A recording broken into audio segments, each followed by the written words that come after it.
What's going on, everybody? Welcome back to another video. Today, if you're following along with this, whether I posted it or not, I did a little modifications set up here to make this less ugly as far as I'm concerned. It's all a personal thing. But now we're to the point where I'm trying to find a useful way to keep this in there and still functional. So I realized that this was removable, the handle, which that's cool. But then I discovered one fatal flaw here. This was the one I put in there, right? This is the connector. So with this there,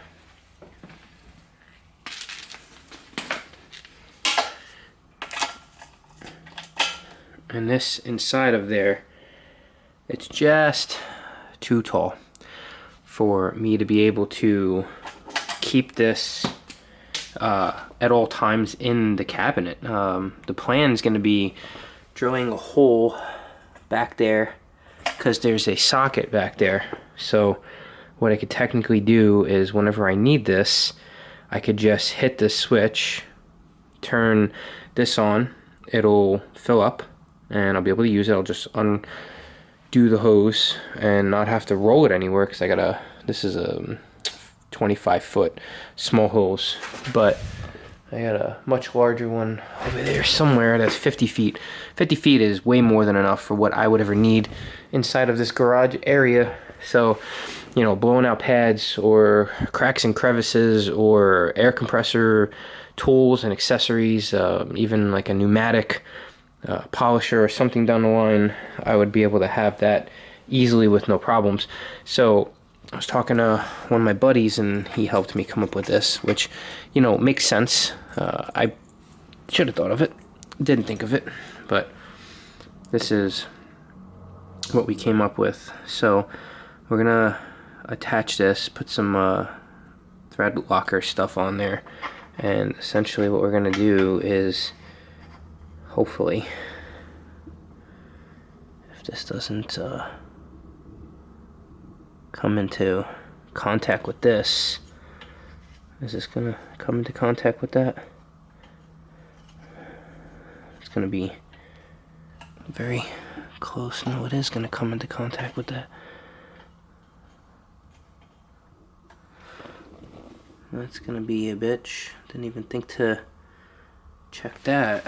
But maybe with the thread locker, it's not gonna have to go down that much. Either way, if that's the case, then I'm gonna have to grind down some of this now because I don't need that anymore. And then what I'll be able to do is have this as a front-facing setup. So the hose will come out. It's actually gonna be a much sleeker, more sleek setup. So let's see if we can get this done. Hopefully this doesn't turn into a disaster.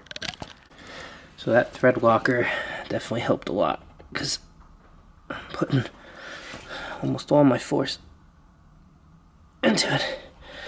I'm gonna need to this is perfect. Couldn't have asked for a better setup right now.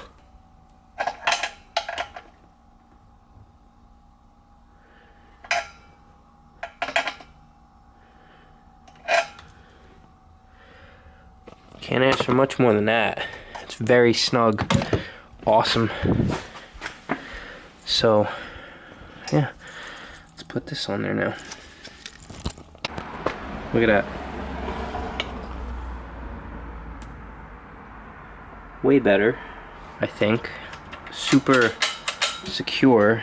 Again, I'm not a pipe, plumbing, or air fitting expert, but what I'm gonna do is, I did draw this, so if I turn this, oh, by the way, I painted this with like a black paint pen, so we're gonna know if this has any leaks right away.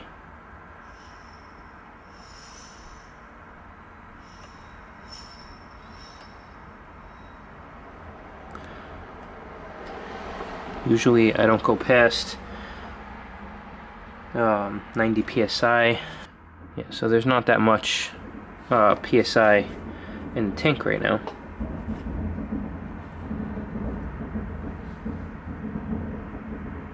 Somebody's doing fireworks. Yeah.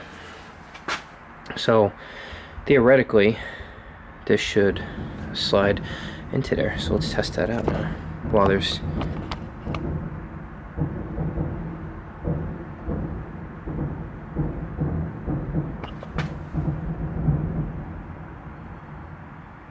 I wonder if that's fireworks or finally it's World War III. We don't know.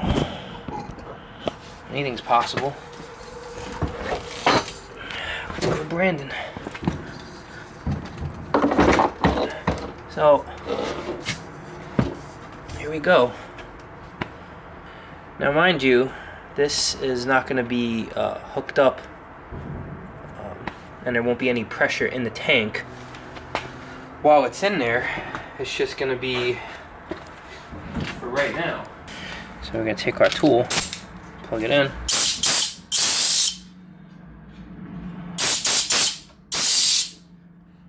It's actually freaking awesome.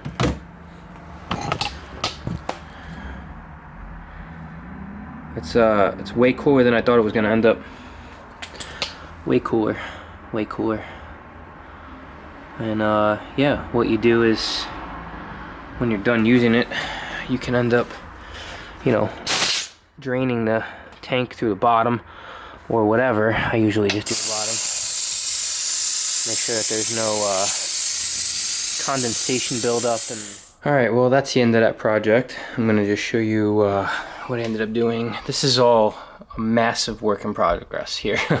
Now that I got my polishers up out of there, don't worry, that's getting moved. Now that I got my machines out of here, I was able to clear up a lot of space, and that's amazing because now I've got a 3-prong socket going into here, and it's not the best thing ever, but I cut a nice little hole. I think it was a good idea. I think it was a good job too. So now this, at any given time, can just turn on, fill up, and I can easily reach all of the controls down here, store the hose in here, draped over it. I'm probably going to take this Quiet Tech sticker off. I liked it because it's black and white, and it's just, I don't know, maybe I'll leave it there. So yeah, that's that. And the reason I have a three setup in there is because now I have cordless polishers, so I could plug in my cordless polishers to charge in the shelf, so I'll know where my batteries are at all times. And also this behemoth here has one large battery that I could keep the charger in there, not necessarily leave them out on the shelf. I could just have them in here. And also they make some like humming noise when I'm filming. It's kind of annoying, so being in a cabinet, stopping that noise is great. I'm gonna go through all this, clear this out tomorrow. That's got no hope. Up there has got no hope, but I'm gonna get rid of a couple things, try to organize this a lot more. I got more shelves coming, so what I might do is put my Nano and my PXE80 somewhere on the wall so that I don't have to have that in there, and I'll have even more space. So it's a work in progress, but I think this is pretty cool.